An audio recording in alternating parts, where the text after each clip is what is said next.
Hello friends. The 205th day of the war between Russia and Ukraine continues.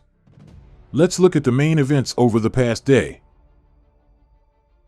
In the reports of the General Staff of Ukraine, a lot of attention was paid to the Bakhmut area.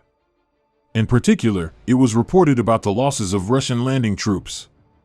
The main battles are under Soledar, Otradivka, Vesela Dolina, and Zaitsev. The last three settlements are located south of Bakhmut.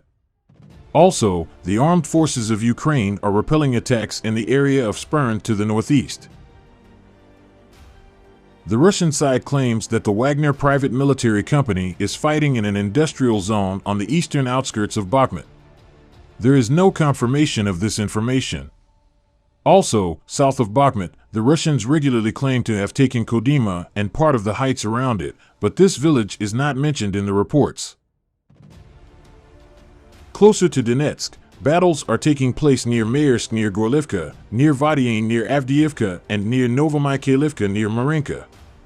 The authorities of the unrecognized Donetsk People's Republic officially announced that Maersk had already been captured. I note that this news appeared on Russian Telegram channels last week.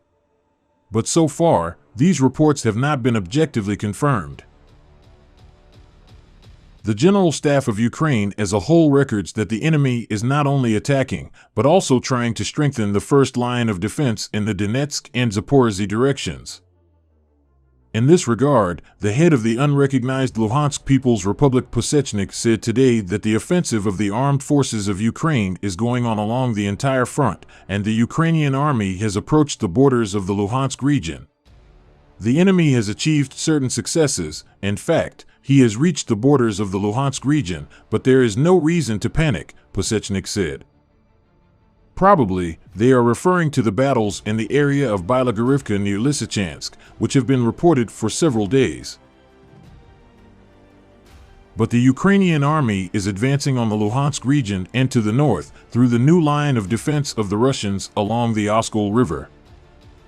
The American Institute for the Study of War on its maps noted that the Ukrainian army ousted Russian troops from the settlement of Sosnov on the northern bank of the Seversky Donets and is strengthening its positions there. It is likely that Russian troops also withdrew from Studnak, west of Sosnov, to avoid encirclement.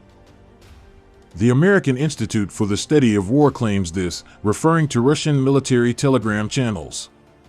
Also, according to Russian sources, as American experts write, Ukrainian forces are advancing across the Oskol River in the north of the Kharkiv region.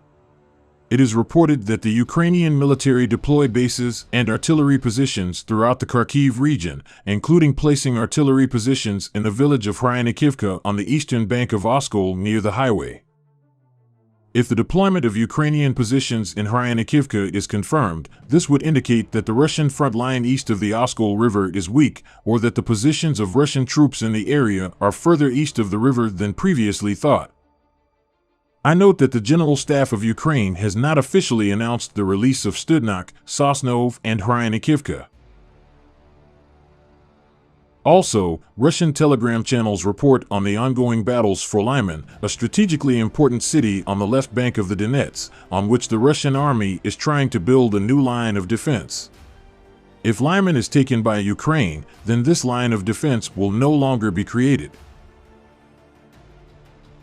In the south of Ukraine, conversations continue around the village of Kiselivka on the way from Mykolaiv to Kherson. Yesterday, the liberation of Kiselivka was denied in the Mykolaiv Regional Military Administration.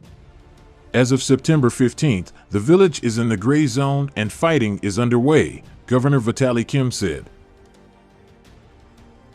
It is interesting that the Russian side reported yesterday about an attempt by Ukrainian troops to land on the Kinburn Spit opposite Ochakiv, and about the alleged sinking of boats with Ukrainian special forces.